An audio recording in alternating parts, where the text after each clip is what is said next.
Welcome to episodes. இன்றைக்கி நம்ம செய்ய போகிறது முட்டை சாதம். அதற்கு தேவையான பொருட்கள்: வெங்காயம், தக்காளி, இஞ்சி, பூண்டு விழுது, மஞ்சள்தூள், தனியாத்தூள், முட்டை. இப்போ நம்ம ஒரு பேன் எடுத்து அதில் கொஞ்சோண்டு எண்ணெயை ஊற்றிக்கிறோம். எண்ணெய் நல்லா சூடானதுக்கப்புறமா கொஞ்சோண்டு கடுகு உளுந்து தாளிச்சிக்கிறோம்.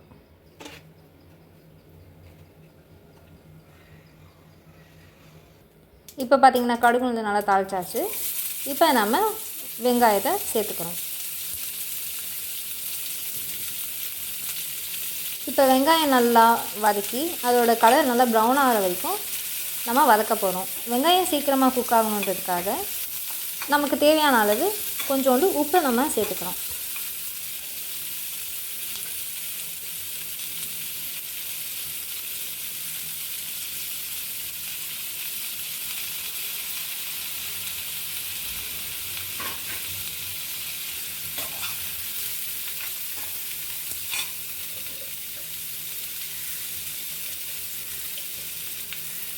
இப்போ பார்த்திங்கன்னா வெங்காயம் நல்லா வதக்கியாச்சு. கொஞ்சோண்டு இஞ்சி பூண்டு விழுது சேர்த்துக்கிறோம். இஞ்சி பூண்டு விழுது சேர்த்துக்கிட்டதுக்கப்புறமா நம்ம மிதமான சூட்லேயே நம்ம வதக்கிறோம்.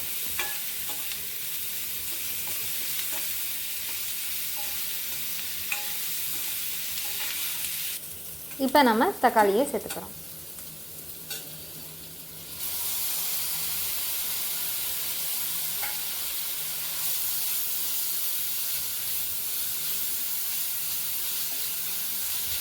இப்போ நம்ம தக்காளியை நல்லா வதக்கினதுக்கப்புறமா மஞ்சள்தூள், தனியாத்தூள், மிளகாய்த்தூள் மூணுத்தையும் சேர்த்து நல்லா பச்சை வாசனை போகிற வரைக்கும் நம்ம வதக்கி எடுத்துக்கிறோம்.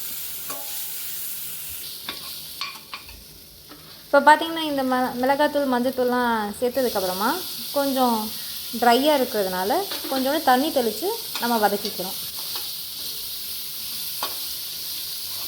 இப்போ பார்த்திங்கன்னா நல்லா வதக்கினதுக்கப்புறமா நம்ம ஆல்ரெடி 3 முட்டையை உடச்சி பீட் பண்ணி வச்சுருந்ததை இதில் சேர்த்துக்கிறோம்.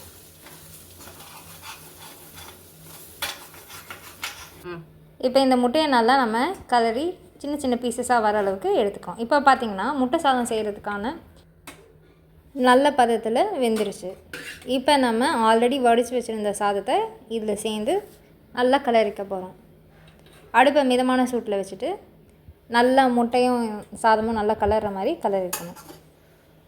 இப்போ பார்த்திங்கன்னா உங்களுக்கு சுவையான முட்டை சாதம் ரெடி. இப்போ நீங்கள் டேஸ்ட் பண்ணும்போது உங்களுக்கு உப்பு கொஞ்சம் கம்மியாக இருந்ததுன்னா நீங்கள் உப்பு சேர்த்துக்கலாம். அதுக்கு மேலே கொஞ்சோண்டு மல்லித்தழையை நம்ம சேர்த்துக்கலாம். இப்போ பார்த்திங்கன்னா சுவையான முட்டை சாதம் ரெடி. உங்களுக்கு இந்த மாதிரி குக்கிங் வீடியோஸ் வேணும்னா எங்களோட சேனலை லைக் பண்ணுங்கள், ஷேர் பண்ணுங்கள், கமெண்ட் பண்ணுங்கள்.